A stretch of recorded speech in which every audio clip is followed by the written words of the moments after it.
ever. Thank you all for joining us today in the Scavolini showroom for this conversation of AI in the design build world. Really quickly, we're going to introduce ourselves and then we'll jump right into all of the questions that we have. And at the end of the talk, we'll open it up to those of you in the audience for some questions based on what we talk about today. So I'm Nicholas Moriarty. I'm your moderator for today. I own a practice in Chicago, Nicholas Moriarty Interiors. We focus on eclectic, contemporary, and modern interiors, and we work nationally. So we've done a lot of projects in Denver, Wisconsin, Chicago, Philadelphia, Pittsburgh, Miami, and I do a lot of crazy, fun, weird things like this too. And then to my right, we have Niki Serras. Hi, Niki Serras, Scavolini Design Collective. We have showrooms here in the Michigan Design Center, which is where I live, and Boston Design Center, the Merchandise Mart in Chicago, and our newest addition to the group is in Fort Lauderdale at the Dakota Center. Yeah, kitchen, bath, closets, generally speaking, but, we put wood boxes anywhere. All right. Hi, everyone. My name is Paul Mooney. I'm the owner of PRM Custom Builders. We specialize in high-end luxury home construction, primarily in the Birmingham and Bloomfield areas, as well as Grosse Pointe. I'm excited to be here today. This is my first panel, so glad to be here. Let her rip. Yeah. Go easy on us. Yeah. Morning, everybody. I'm Amanda from Ellwood Interiors. We have a luxury interior design firm. We also practice nationally. We do a lot of homes in a lot of places, and I'm also excited to be here. So thanks for taking the time. All right, we're going to jump right into it. There's a lot of conversation in the world of design about AI right now. And I think one of the things that's really funny is you have a lot of people on social media or in the press saying X, Y, and Z just killed A, B, and C in design or architecture. And anybody that's telling you that is just trying to sell you something. So stop listening to them. That's my first point of advice for everybody. But I wanted to open this up to the panel. We'll just go down the line here. Amanda, starting with you, what are your honest feelings about AI? And then following that, what do you believe your clients' honest feelings about AI are? Oh, gosh. I don't think we have enough time, honestly. I am a huge fan because it has saved me a lot of time on the business development side, not necessarily creating content and generating ideas. It has been sort of an assistant to me. And I think from my client side, I don't think they dislike it. I think they're going to expect it. So I have a new job that we're bidding on that they asked if I could do VR for it. And I immediately, because it's 16,000 square feet, said yes. I don't know how to do that, but I'm going to find out. So I think clients are going to expect it more and more in the luxury market. And it's on us to make sure that we can adapt to it and then integrate it into our designs. So I would say, from my perspective, being a home builder, like your process and attention to detail is like paramount. So what I've noticed with different AI software, we've actually integrated one starting the beginning of this year that helps us. It basically does a lot of the heavy lifting. What we used to do manually, we can, it basically automates our process with regards to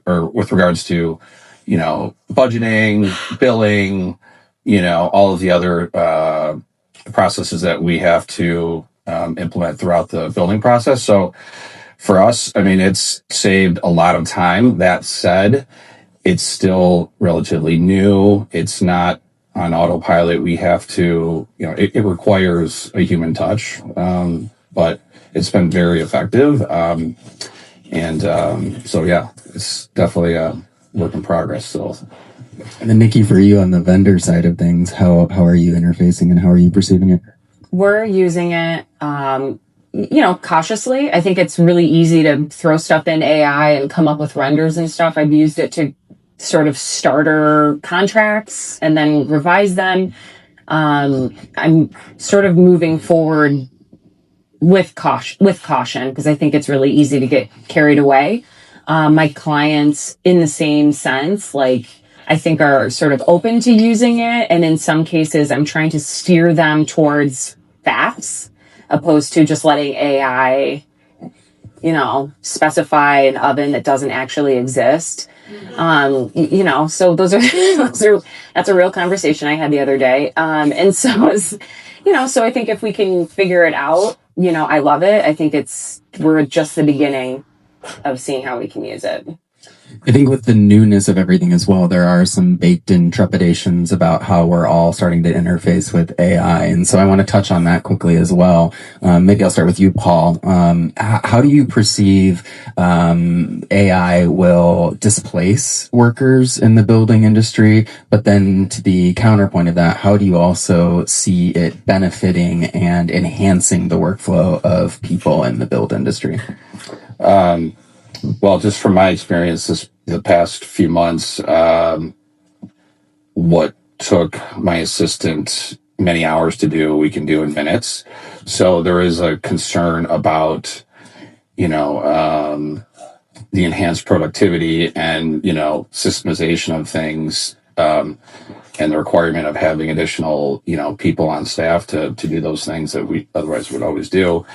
That said, I think it's like, in my mind, and the way I'm trying to implement it going forward is like use it as a performance enhancement tool, not a replacement of somebody, because there's still, it's changing so quickly, like the technology and, the systems. I mean, it's amazing, but it's also, it's like the new frontier, if you will, and the challenge that I have on a regular basis is when I have when there's a glitch with the software, or there's an issue that we have to work through with a human, there isn't someone on the other end. I'm basically training a bot to, intelligence and implementing AI rules. So that's been a big, learning experience for me. But I regardless especially with what we do at the higher end luxury level, I think it's going to be, regardless of technology, I think there's the human element that's always going to have to be there. I just, I don't see it any other way. Amanda, how about you? I don't disagree with that. I have a couple examples. I had a client send me a photo recently. I've been working with this client for 2 years, and he has a very large sport court in the lower level. And for 2 years, we thought that he actually played sports. And I just found out yesterday that that's not a real thing.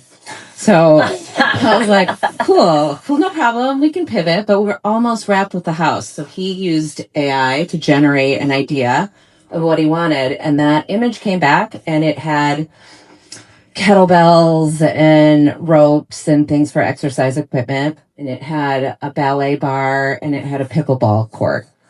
And so without any other mentioning of what he wants in there, I was like, hey, can we talk about this? Because that's going to require us to put blocking in the walls for the ballet bar and for this rope system. All of our mechanicals in the ceiling are no longer going to work. It's all wrapped and drywalled and painted. So now everything has to come out. Like, they don't really understand the implications of what they're getting from ChatGPT. Yeah. So now we're here on this expert side that is like, hey, here's how much it's going to cost you to do this. This was like a 40-second photo rendering that you now have, and you're not actually going to use it like that either. So if your thought was in 2 years you're going to use it a certain way, and already it's changed into something else, there's a human aspect that we now get to say, okay, this has to be more versatile than what you're trying to plan for it. How about we do this instead? You have 7 kids. How about we turn it into a home theater? Now we can put a projector. It doesn't impact everything that much. We could also have it be a pickleball court. We can remove these screens, something like that. I think it's not going to replace people, because there is an engine, a creativity behind it that's helping make the solutions that ChatGPT isn't going to know. But if we use it, now I can kick out 6 more ideas that are very versatile, that work with our mechanicals, that work with his budget. And now he can see it and he's like, got it. This is perfect. So to me, it's definitely not replacing people. In fact, if anything, I'm looking for my team to embrace it. I'm like, I need that person, like I just said, that knows how to do VR. So if anybody here knows how to do that, really. That's what I'm looking for. And I also need those people to understand how to coach clients through whatever it is they're trying to communicate. I was going to say, I think it makes, and I don't have to go deep dive into this, I think it helps clients get to wrong answers faster. And they keep going down this thing and like, no, what I meant, chat, was I need this. No, you're not getting, I need this. And so chat will ultimately, and the AI will ultimately give them what they think they want. And like I said, like literally 2 days ago, she's like, I want this kind of oven with the side swing and this size and blah, blah, blah. And it doesn't exist in the product line. And I had Thermador's website up and I was like, here's your options. And she goes, no, chat, and it was like, okay. So I think the human element is really important because we still know that oven doesn't exist or what have you. I mean, insert whatever expert knowledge we're talking about at that moment. And so I think it's a really good tool for us. Like to Paul's point, we can make a render in 2 hours or, this new program that we're sort of like testing can do it in 40 seconds. Like, okay, I'm not signing a contract on it because probably it's not 100% accurate, but to get the vibes conceptually we can use it. So I think the overarching theme here is that they're in, at least the industry that we're working in currently, the likelihood that the people that are on our teams right now are going to be replaced is probably pretty minimal, but the workflow enhancements are going to be very necessary, right? And how we navigate the implementation of those into our companies is going to be really poignant for progress. So to that end, like, what are your points of views on people being left behind in the industry then? I mean, the design industry is inefficient and full of shit at baseline. And so like in the building, in the building world, for instance, there's a lot of old school people that are going to be really slow to adopt to this. How do you see that challenge facing your industry, Paul? It's a good question. And to your point, I like one of the challenges that I've faced throughout my career is working with designers and architects that are great at creating, really unique and cool ideas, but then it's like, my team's, responsibility to put it all together and figure out how it's all going to work. And I think, I almost feel in a way like I was, pushed into adopting like this AI software that we're using, partly by necessity because the fear is like, hey, if you don't get on board now, like you're going to be left behind. So that's a major concern for people, I think, just in general. I mean, I'll just from a personal experience, my sister actually works for Google and she's on the Gemini AI, team, and she's helping my parents with ideas, like doing some renovation work and stuff. And it's just amazing what she shares with them. And like, I work with designers that, it takes weeks to get ideas and the information is fragmented or it's incomplete. So, that stops progress. And then, I see how my children use it now. It's unbelievable what they can do. My son will be 14 and it's like, so your point is like, I feel like everyone needs to get on board with it, but, be cautious about how it's used. Amanda, I think the world of interiors is obviously different from the world of construction. And so there's 10,000 different ways to skin a cat in interiors. And there's still a lot of firms that actually do hand renders and people still pay handsomely for those hand renders.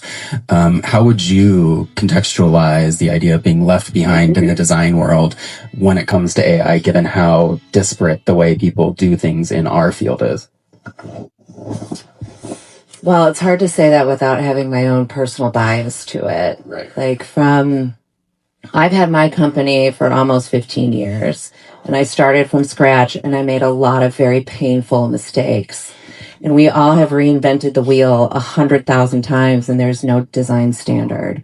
So from that perspective, I feel like it's an injustice to designers starting companies because you have 25 years you have to put into something before you get good at it. I don't think that is the right thing, honestly. I am a capital old, But I'm not one of those olds that is like, no, you have to put your time in. And I'd rather have a path for somebody else so that they didn't have to learn things like that. So you don't have to lose a bunch of money and make a bunch of mistakes and lose good talent. And I don't think we talk to each other like we should.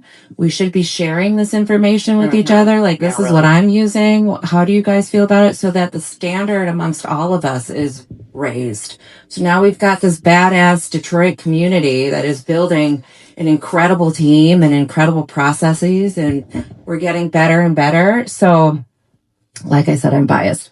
I feel like if you want to still do math on paper and count with your fingers, you could. But why? There's calculators. So, I prefer the abacus method. For sure. So why wouldn't we just share more with each other? And for anybody that is afraid of it, like, talk to each other and help each other out, and so that we just all can gain more understanding and a better process and better regulations as an industry. Yeah, I think that's really good. And one of the things to kind of tandem to all of this is, we're all adopting this and we're all using it, but so are our clients, which we've touched on briefly already. So really quickly, I just kind of want to go back to some of that. And Niki, maybe you start out with just give the audience a little bit of an insight on what's coming to you from your clients, but more importantly, how are you then dealing with that information that's coming at you from your clients through AI that's more often than not incorrect-ish, right? Yeah. So I come from a product perspective, and I think AI is like an incredible tool to that end. And I've been doing some, especially in preparation for the panel, some deep dive about how AI in the product world can make sense. So we've all heard of SEO, search engine optimization, AIO, where our products are going to be the thing that gets plopped into AI renders. Like, holy shit, I can't, when we started, renderings were barely even a feasible thing. To now maybe have the opportunity where clients can specify my, kitchen in their, sort of design, which is really cool. So I think that there are hopefully some things on the horizon that will be useful. And of course, I don't specify a ton of this, but, now explode that into chairs, fabrics, tables, whatever, beds, I don't know. I think that the whole conversation, though, about, sort of the regulations, who's liable, how are we doing this? And I would say, again, the human touch, we're using this as a tool. It's not the end all be all. It's like I said, I had Claude write me a contract. But then I went in and I made sure that it was factually correct and, got my attorney's eyes on it. I didn't have to spend $9,000 for him to write something that we can't understand. And it was 16 pages long and had 7 citations that I don't need. I just needed a 1-page. So I think, again, using it, pushing your clients to sort of understand that yeah, I see that you have a rug underneath your island. Maybe. That actually happened to Alicia's sister in Miami. Yeah. So I don't know. Yeah, let's talk about, is that, is that a thing? So we, I said, regulations, liability, moving the conversation in the right way. We can still be gentle, but some asinine shit like that, no, we're not putting a rug underneath your built-ins. It's just not gonna, it's just, no, it doesn't work. Claude is wrong. Is it wrong that I'm I can figure it out? I mean, it's stupid, but whatever. Amanda and I just sat and we were talking about should I don't know, when you're a business owner, yeah, maybe I should, I don't know. Okay, sorry, sidetrack, go ahead. One of the things that is unfortunate about AI is that it's devoid of emotion, right? It's not the emotive quality of design that we all love. And so when we think about what we do and the human connection with what we do and how that translates to our clients, Amanda, how do you perceive the importance sense of the human condition and the human interface of what we do kind of usurping AI in the future? I actually think that the more AI takes over, the more service-based businesses will pop up. I think that data was a big deal, and there were a lot of people going to school for computer sciences, and now I think there's a lot of need for massage therapy and human touch and therapists, and you know what I mean? So to put that in industry specific related categories, all of my clients, and I think part of that is my marketing too, is that I require our clients to have that emotional conversation. We don't take people that just want something that's like blank and boring and beautiful. Like, we customize homes very specifically. We walk our walk and talk our talk. Like, these are for these people and their homes and how they live. And so we pull it out of them. So they won't get that in an AI thing. But like I said before, we certainly can use it as a communication tool to say, what is it that you like about this? How can we alter it? How can we make our processes better? I use AI also to sort of figure out emails. Like, we can have, I think I mentioned this on the phone to you guys when we first started talking. ChatGPT can profile a client. So if you get somebody new that has responded to you maybe 2 or 3 times, you can put all of those emails into ChatGPT and ask it, what is their personality? What are they responding to? Do they like fluffy word salads, or are they more interested in bullet point lists and when you're going to get it done? So it's a very helpful tool to communicate very specifically to them and deliver what they're looking for. And so I don't think that we're ever going to lose the emotions. We're human beings. Like, that's what makes us innate a human, you know? I do think the chat they're introducing modules to it that has a reasoning behind it, so it can help. We were kind of talking about that this morning. It'll give you suggestions on how to talk through certain things and other opportunities, but ultimately you're in charge of it. You could botch it up real quick. Yeah, really. So we still need critical thinking skills. You still need to be emotionally intelligent about what's happening and how to deliver.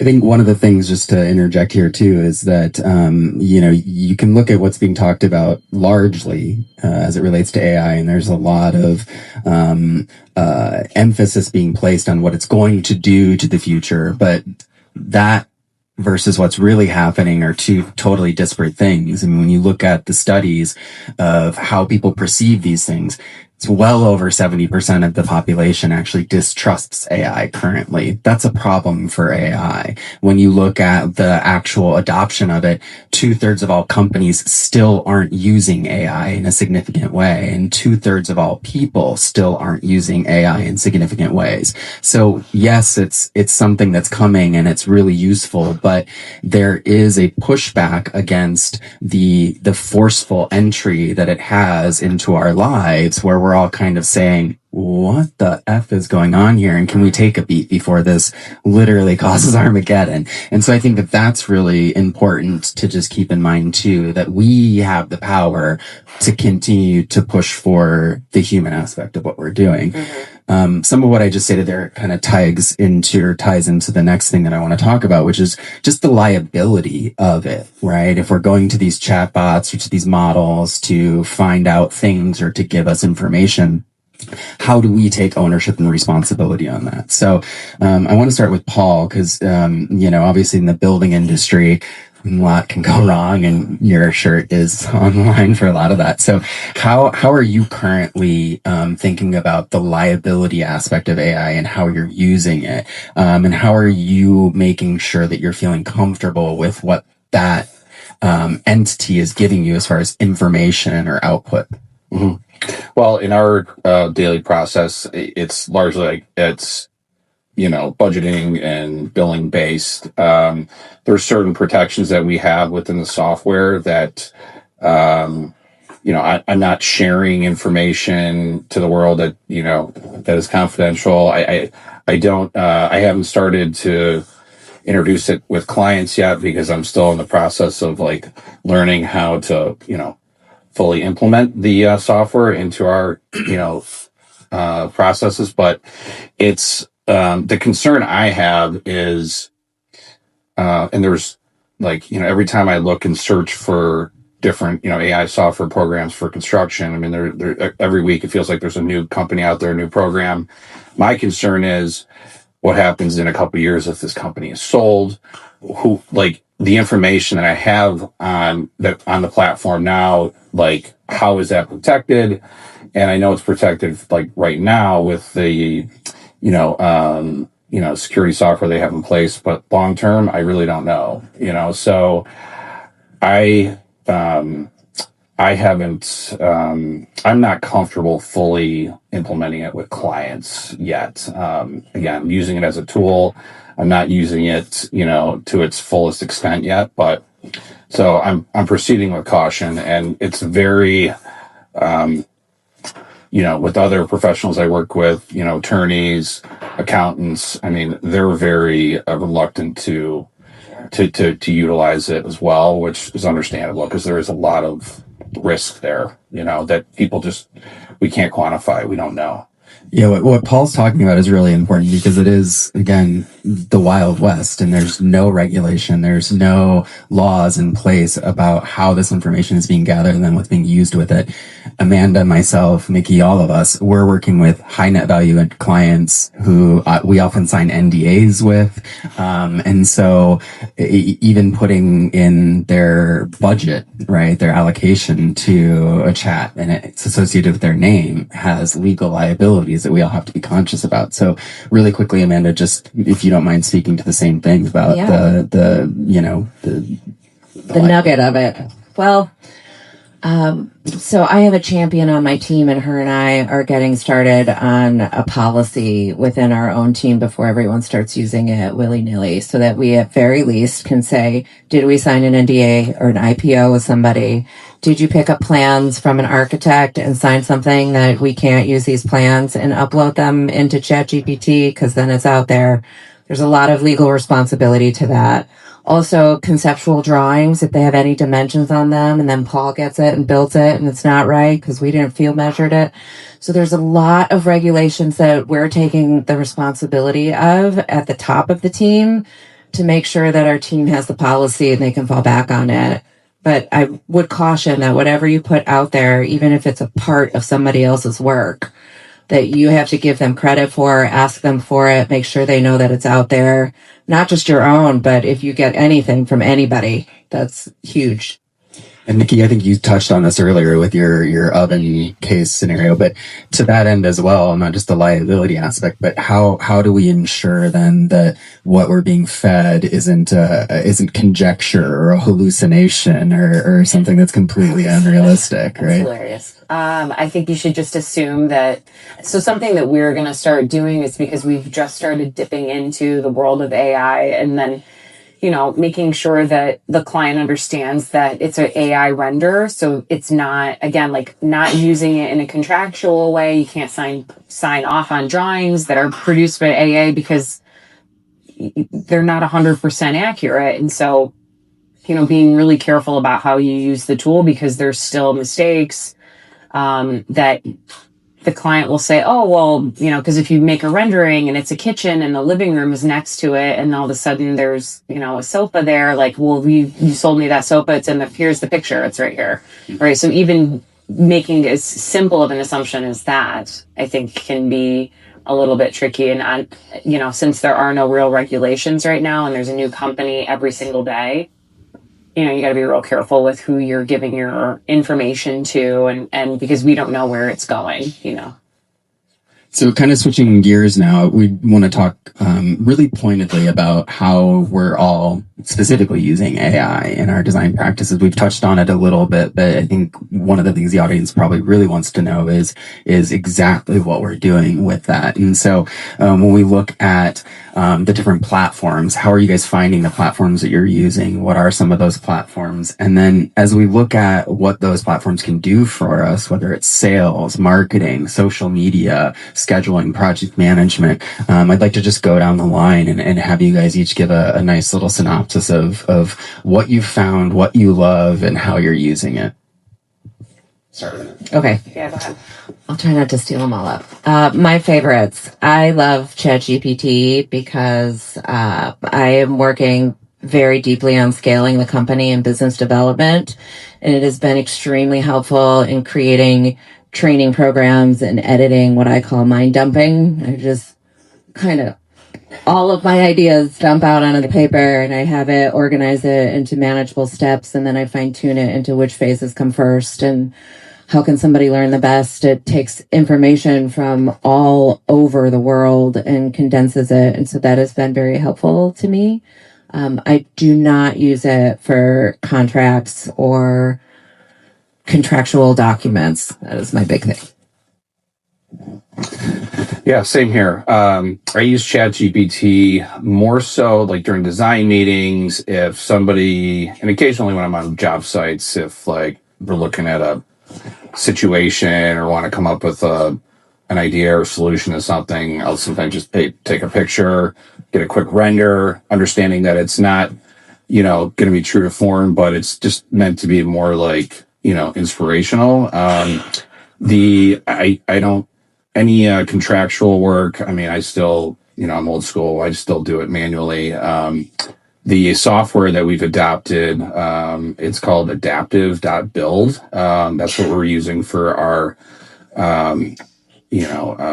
estimating and billing, our invoicing. I mean, it's extremely powerful and efficient. That said, it's not something that we fully have integrated yet to our billing process with clients, just out of, just using discretion, and just the concerns we have about privacy. But,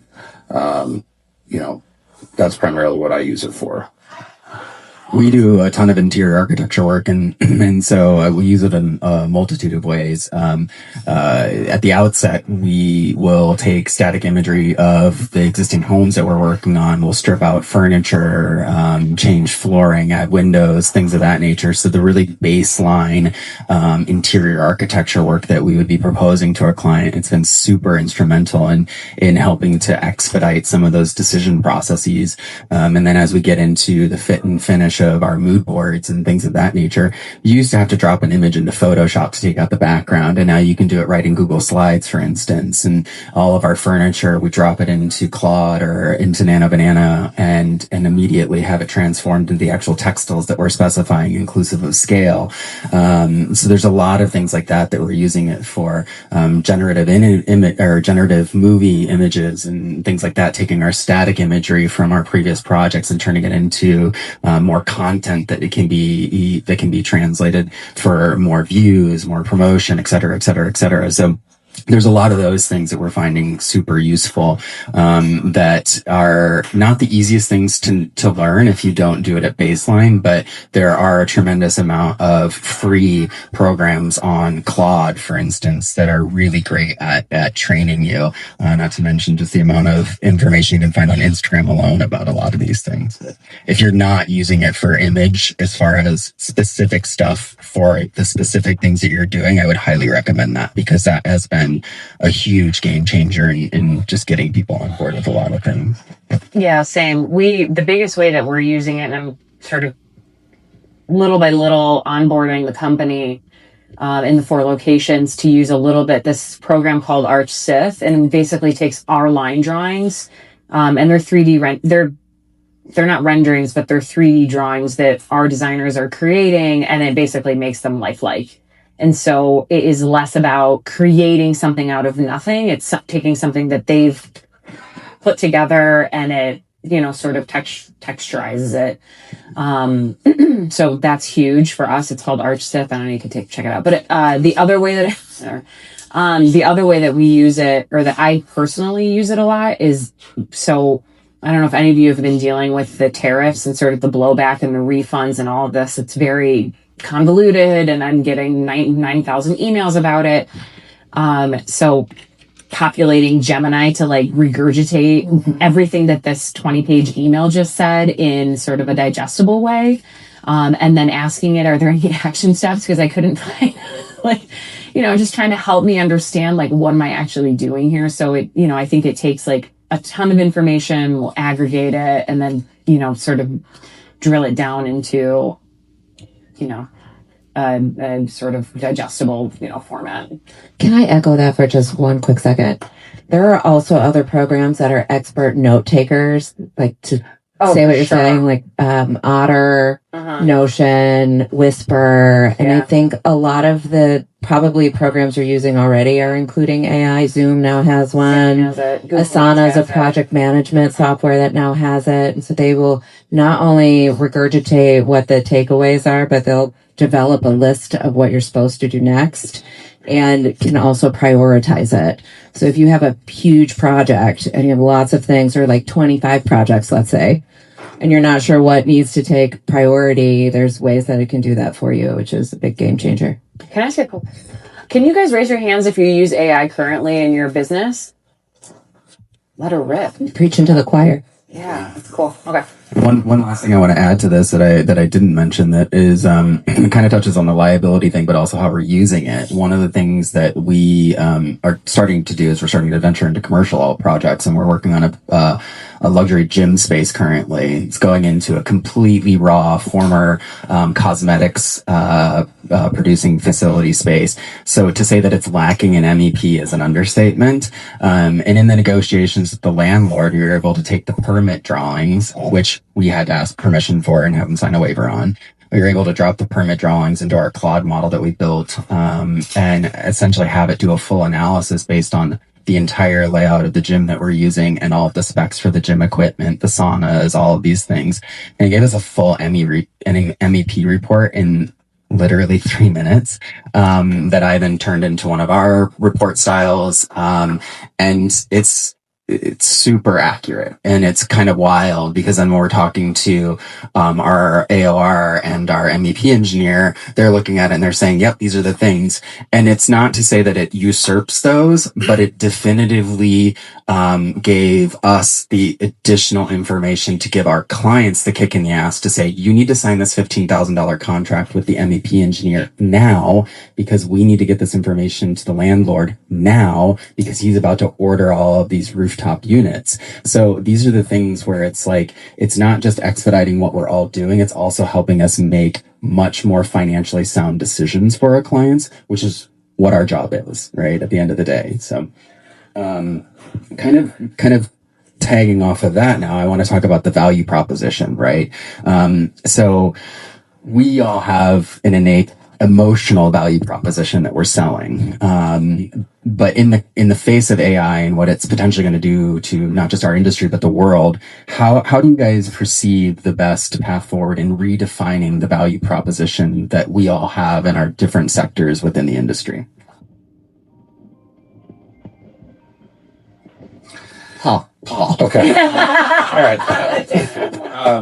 Tell us what you think. So, well, I think one of the challenges, one of the things that I consider is, and it's probably, I mean, it could very well be, with home builders such as myself, but the more AI is used with clients and general public, I feel like, there's going to be a lack of, a diminishing value on like what we can bring, particularly in like the design world. It's like, if people can just generate things in a matter of seconds, like without understanding what's really required to like take a process from A to Z, like I feel like that's the concern. One of the concerns I have is just like, our, just like a diminished value on like our expertise and like what we bring, that's something that like I'm concerned about over time.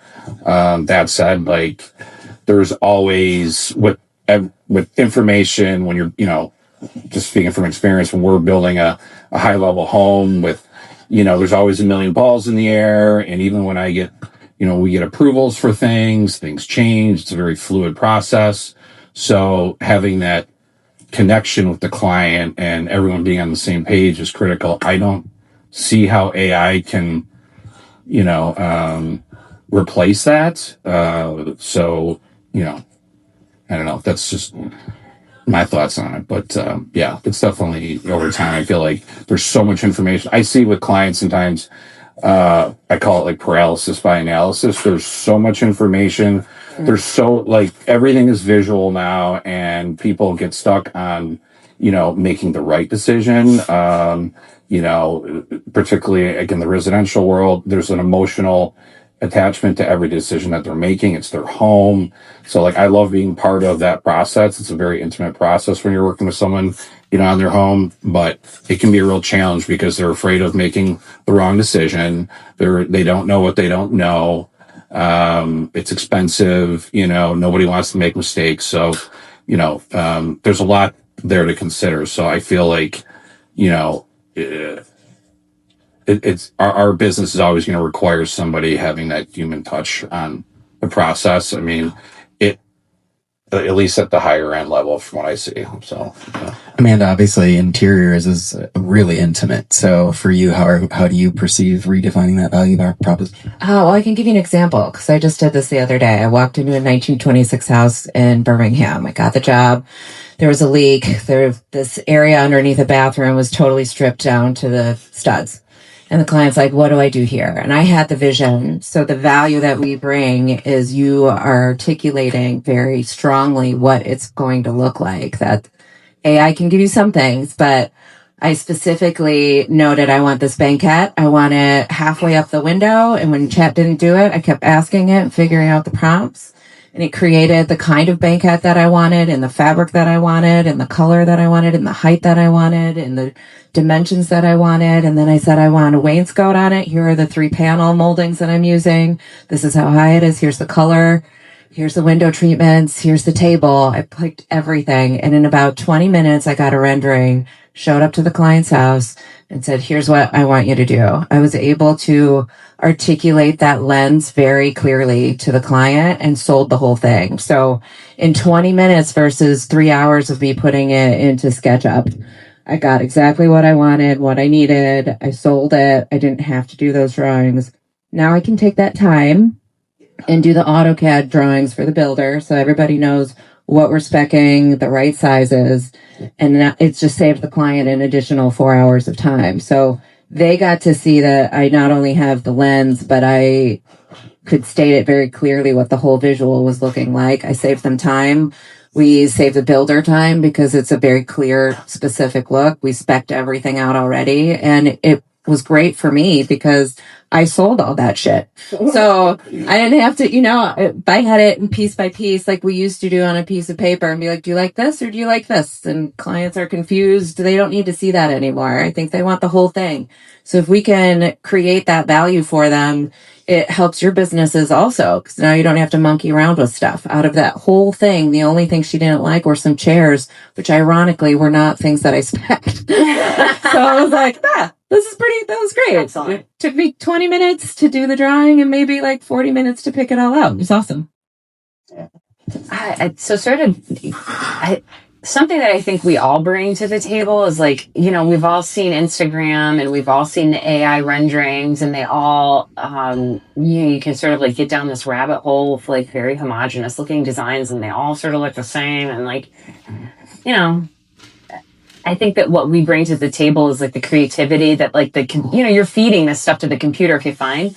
But to Amanda's point, it's like you're really specifying something special for your client based on their lifestyle. And I do think that as, these programs get stronger and maybe more popular, that really, again, like coming back to the human touch, like people want what they want. We've been personalizing our things more and more. And I recently read an article that basically said the true luxury is going to become like the custom elements, the custom, scarf that was made by some artist over here. And it had more to do with the individualistic, design or element that you purchase for yourself, not the bag that everybody can essentially buy. And so I think that's where we come into play. You can drill that out into the home setting that we work in. It's like, okay, I want something that's really for me, for my family, for my home. And I think that's where it's going. I think to just tie everything up that everybody was talking about there, I think one of the things that we all have to really lean into is being the expert in the aesthetic that you're espousing. And I relate that specifically to art and fashion. And I'm a giant art nerd. Niki can attest, and a giant fashion nerd. And so one of the things that I think about when it comes to AI is every art movement never existed until it did, right? And you can look at something as simple as the first painting that Yves Klein did, right? That literally started a generational movement of Yves Klein blue. The color, the pigment did not exist in reality until he created it. Right. And it was a revelation when it happened. And to think that AI could have ever done something like that, I don't think it could. Could it iterate on Picasso? Sure. Could it iterate on Modigliani? Sure. Could it iterate on Monet? Sure. But the sheer utter genius of developing a pigment is really profound when you think about it in the context of humanity. And even when you look at high fashion, somebody like Tom Brown, who I'm an immense fan of, the man transformed a simple ideology of a gray suit into a massive global fashion brand that nobody else can touch, right? Nobody else does what he does from a theatrical standpoint.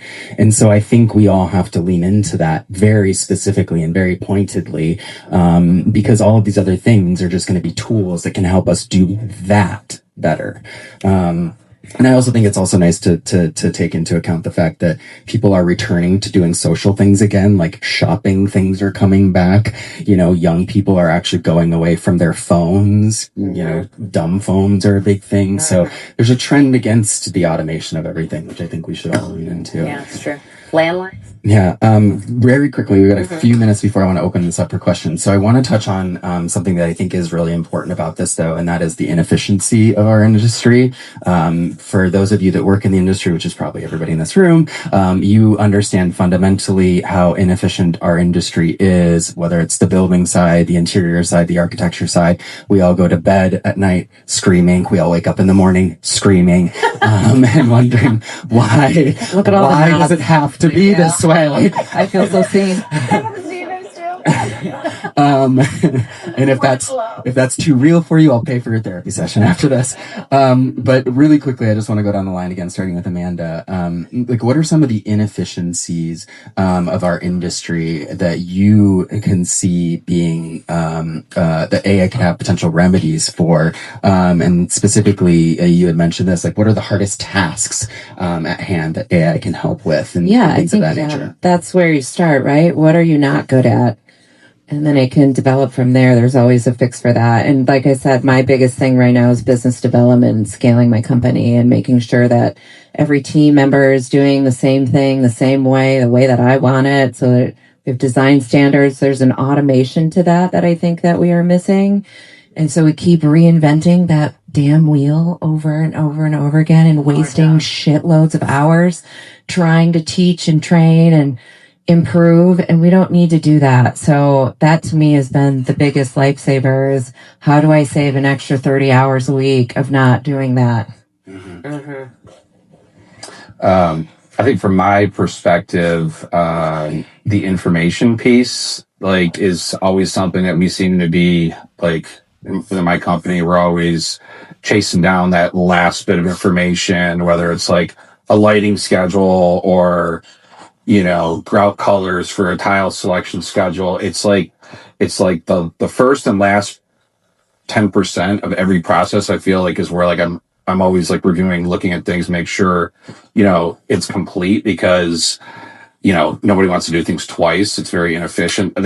So using AI, I mean, we've drafted templates that, you know, will literally, I mean, it's living there in a cloud. You fill in the blanks. That said, it can be a challenge when you're working with clients or different personalities. Like, you know, one of the things that we face is, like, working with various designers.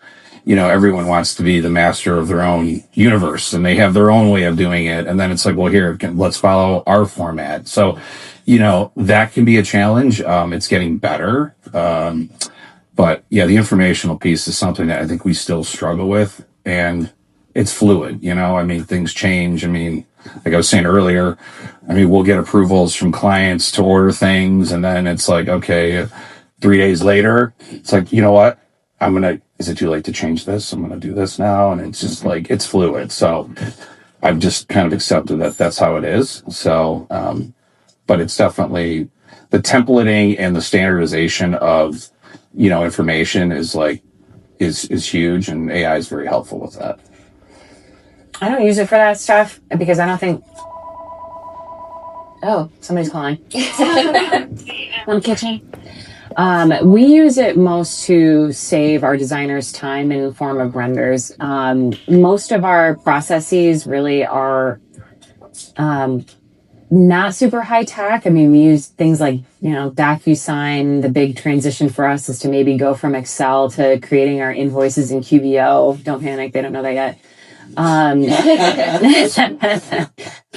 But I want to, as much as I'm sort of excited to adopt AI, in a tool sense, like I'm really cautious about overutilizing it because there's so much that we don't know yet. So really the big time suck for us and our business is just like the straight up renderings and renderings and renderings and renderings and renderings. So for me to be able to save my guys, the 3 or 4 hours it might take them to create that work, like that for us is a huge save. Like it's not ever going to replace humans for us. Like we don't work from home. We're here physically. Our clients want us here. They want to see our faces. They want us to be on the job sites. Like I don't see, a robot being able to, go to somebody's house and put the cabinets on their wall, at least not in my lifetime, So for me, that's the efficiency. For me, one of the biggest hopes that I have in the industry is on the product side of things. I mean, we've all looked at 10,000 different vendors' websites, and they're all some level of either really phenomenal or really terrible. And at baseline, most of the information you don't need is or most of the information you need isn't there, and most of the information they're giving you isn't the information you actually need, or you have to go digging for it, or there's disparate information, whatever it may be. And I feel like there's a lot of consolidation of that type of presentation of information that a lot of product vendors could really benefit from, which I'm hopeful for, right? So I'm hopeful that people will listen to what the industry's been saying for years and decades, and start to implement some of that. I mentioned to the panel when we were discussing this, if you're familiar with Poltrona Frau, for instance, their website's phenomenal. You can fully build out all of their furniture on their platform, spin it around, take whatever screenshots you need, and that's all AI, right? That's an integration that they have. And so things like that are going to really make our jobs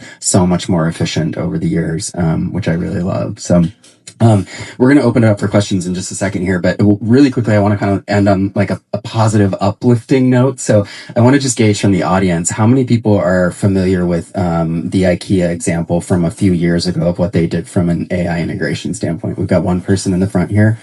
Another one loosely aware. Okay. So this was 3-4 years ago, something like that now. IKEA started to implement a chatbot essentially that could replace their call center workers, right? So they're understanding that they're getting all of these inbound calls for product support or for whatever. And as they're developing this, one of the things that IKEA found is that a number of people that were calling in were actually also asking for corresponding pieces or additional information or what else would go with this and blah, blah, blah, blah, blah. So IKEA had the ability to lay off 8,500 workers because the chatbot that they introduced, which took over 47% of all of their inbound calls efficiently, right, could potentially eliminate 8,500 workers, which for a corporation like that is a big thing. And a lot of other corporations would see that as a huge win for their stakeholders and their shareholders and whatnot and say, look at us, we just saved a bunch of money and fattened your wallets, right? IKEA took a very different approach, being Swedish and having a conscience. And they said these are 8,500 people who have been with our company. They've been absorbing our information of what our product is, and they retrained these people. And so IKEA rolled out essentially an AI-based design tool that they retrained these 8,500 workers in. And so in addition to these calls being taken care of by AI, they also developed a platform that allowed these people, these skilled laborers that they have, to essentially assist IKEA's client base with helping to promote and sell more of their product. In the first year of that alone, it resulted in $1.3 or $1.4 billion of additional unrealized revenue. So I got those too. So there are paths forward, like what they've done, that still call into question what we were talking about of the human component of AI and how important it still is and how profitable it can actually be to still value the human touch in these engagements. So we hear a lot of doom and gloom and nuclear Armageddon and whatnot. So we can leave it to the purveyors of Swedish meatballs to give us a little bit of a high note to end on here, which I think is really great, especially for our industry. We can give ourselves a little pat on the back that somebody in our industry is doing something like that. So we'll open up for questions. So we've got one hand that shot up right back here. One question or comment I learned through AI for interior designer podcast Donna who's in High Point, and she was really clear in helping us understand the difference between open AI, closed AI, and when you have a paid or pro account where then you guarantee certain protections and things like that, confidential. For instance, like ChatGPT, which everyone uses, but they have some pretty ethical problems going on, and it is open AI. So should be very clear. If you put an address, if you put a blueprint, if you put a design, but you don't want the whole world to have your design, you want to keep it in your studio. Don't use chat because then anyone else can mine it. Right. Yeah. So I thought that was really very simple, kind of obvious, but not obvious to someone like me because I don't learn that fast. So that was really helpful. And then the second part of the product, it was in the Howard Elliott showroom, and Howard Elliott is doing that. You can find a blue mirror somewhere, and you go on, if you can go in and you put their chatbot, their AI, say, I'm looking for this, and they can do everything in their entire catalog that looks like that blue mirror, versus filter blue mirror 25 by 36 or whatever, and it does it for people. And Complexity spends for right. So this was just in the company itself, I'm at Howard Elliott and I want one of their things. So, perplexity. But the same thing, you put it in your settings at the beginning, just if they're training their AI. Mm-hmm. Most people don't do it. You go into settings and you don't make it open. So it protects your who knows, right? Yeah, I think everybody should use protect with air quotes in a big way. That's the problem. But at least you can set it up so to be right. But I think to your point too, one of the things that I think a lot of these companies have to gain is, like what Dario Modi is doing with Claude is really remarkable in the face of what Sam Altman is doing with OpenAI. And so somebody like Dario could come in and very specifically talk about, the chain of ownership on things and whatnot. And he'd probably gain even more market share over OpenAI than he is, because a lot of people want that. So thank you for bringing that up, because it's a really good point. Not more questions. We got one there. I have a question that is more about an internal or personal process of what AI can help. And Amanda, you touched on this a little bit, but there are a lot of days where I'm in the car a lot, and I'm going to a job site, I'm going to a field measure, and then I'm going to meet with a new client, and then I'm in the car and I have Mrs. Smith say I need a change order on my office, and I have Instagram, I have all the DMs and all the emails, and I'm like, God, I just need another one of me. Mm-hmm. I just want to tell my car, tell me what to do tomorrow morning. When I'm driving and doing these things. Is there a program you were mentioning? I was thinking Copilot or anything like that that you were using that you find effective if you practice any of that. Claude Cowork is really good for a lot of those things. And again, going on to their site and looking at some of the training modules for these things, or even just going onto YouTube, and you could probably type in a really quick synopsis of what you're looking for and get really good tutorials on that, because there's a lot of things out there that could do that for you. There's so many. It's what's the right one? Yeah. If it's cross programs, also you could get something like the Whisper or an Otter, and you can just tell it and be like, blah blah blah. This so and so left me a DM. This is what she wants and what she needs. Right. And I just left the appointment. This is what I need, and then it'll compile it all for you. Yeah. You can tell it a priority, and it'll list it all out so that when you get back to the office, you can fill in your calendar or update it. And in certain project management softwares. Like Asana is one that we use. I think Asana is great. it's amazing. If you don't, Asana, it's incredible. Nice. So you can use that, and I think they will work together. Like it'll pull things out of your email Right. if you need, and like pop it in there, and then you can move it up and down depending on what the dependencies are. Yeah, I'm just always feeling like I'm gonna drop the ball somewhere. That mind dumping, right? Yeah, I see that. Right. Yeah. Yeah. Can you say which platform you were just talking about? Was it Whisper? Whisper, Otter, those are two different programs that are like microphones. Same, Zoom has one, so it collects, it aggregates all the information of either an appointment or a voicemail or whatever it is, and then I think it can give you actionable steps of what's left, what the most important things are. Another one, it's a slightly different cloud. I love it. It's recorded. Like I love it. I think it's a tiny little thin device, super easy to use. What's it called? Cloud. Cloud? I take it Plug. to all Plug. I have a question on that actually. I love it. I use it to all the meetings. I tell my clients as a team that you're recording, but we have a big site meeting team. So there's no mistake who said what, Yeah, we decided. Receipts. Yeah. They puts it on the list of summary of who told what, or we decide. And we have this whole list of, bullet points. It's just like, after the meeting, I email it to the whole team and there's No question. And you do find the accuracy is fine? yes. I mean, first meetings to the client,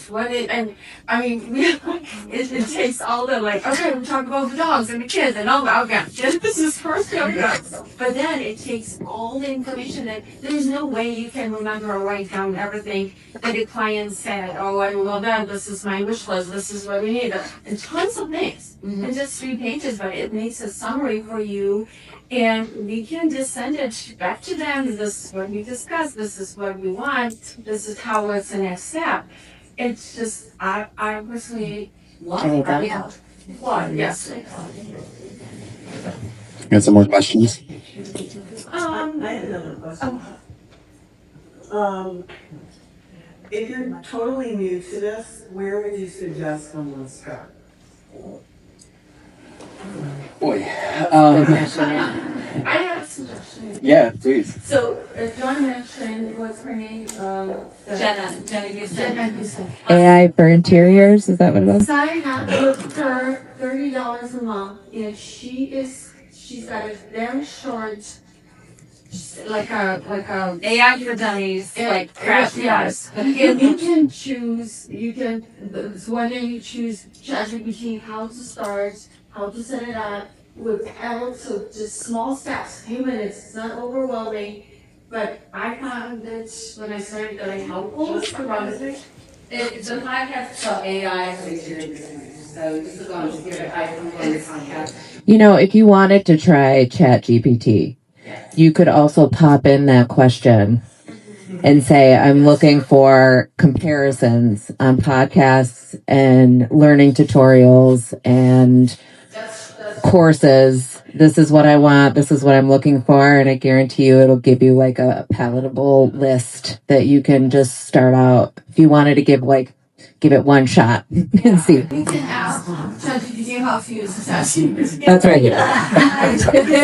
It's training. There is a point of training your ChatGPT because there's then it will remember. So it's like your main ChatGPT is your brain. Like you tell your ChatGPT. You know what I learned too is that you tell it who it is. Like I had some insurance questions. Like I need you to be a Blue Cross expert. Yep. And then and then you never leave that chat. So anything I have with insurance, I go to that original chat because it stays. So you can organize it.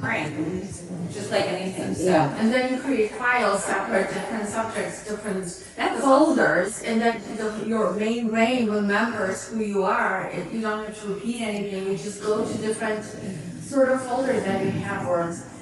My chat thinks that I'm a sociopath. There's zero doubt that it's like, oh, she's trying to be funny, and now she's trying to be serious, and now she's talking to her lawyer, and now she's talking to this particular person, and it's all over the place. But it's very helpful. It's a communicative tool for me because now.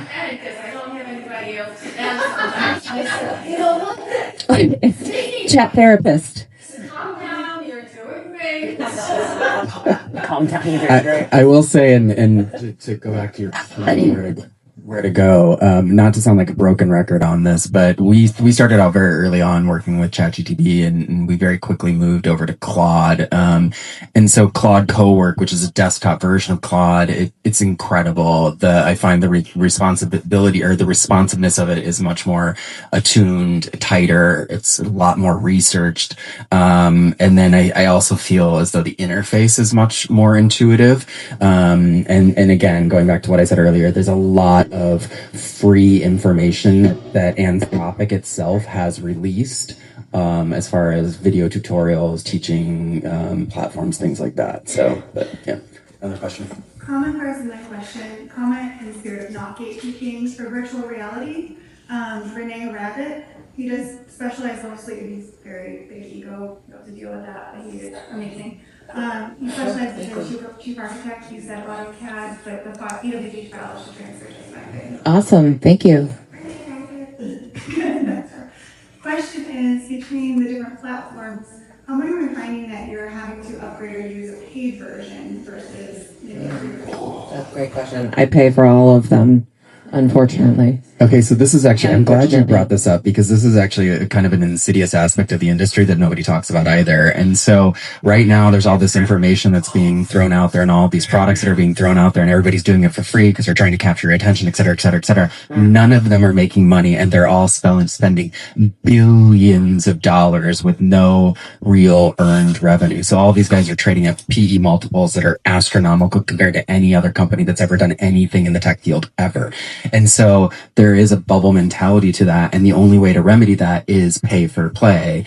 And so one of the things that you're seeing is having to buy tokens and all this kind of stuff. And so when you start doing the things like adding floor plans, adding videos, adding whatever, that stuff all takes tokens and you pay for it. It's worth it though. It is. But what's interesting about it is you have to be really careful because one of the things that's a little bit of a subversive story going on here is there's a lot of companies that have gone hard into some of these things and they're finding that the amount of money that they're spending on AI tokens is far exceeding the humans that they replaced with the AI. And so now they're actually overpaying for the output.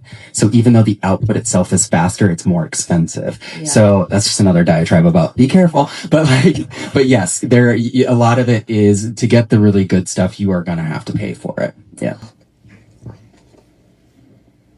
To what extent is anyone using like outsourced, freelancers or things for renders, or is it all using the AI tools? We do for video work, yeah. We do for renders as well. Humans. Yeah, like humans using AI. So we're still using AI. Well, we have AI, humans using AI, and then we have humans rendering old school, like just not using AI, just like humans, but it takes 19 hours. I feel like I have mostly humans, honestly. I still have a fractional finance officer. I still have an HR consultant. I still have a lot of service people. I have a business coach. I still have a lot of people who are using AI and we're just using it together. So I need that. I don't like calling somebody and getting a bot. If I can't get a person on the phone, because everything I do has complicated stories around it. Not everything, but most things. So I require that.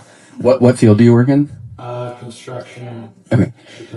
Yeah, so I mean, to your point, unless you guys have people that are on staff that are already trained in doing that, like there's so many people out there, whether they're here or remote, that are so good at it, right? And a lot of it is just outsourcing still. Yeah, we outsource a ton of stuff, just that we can't do ourselves.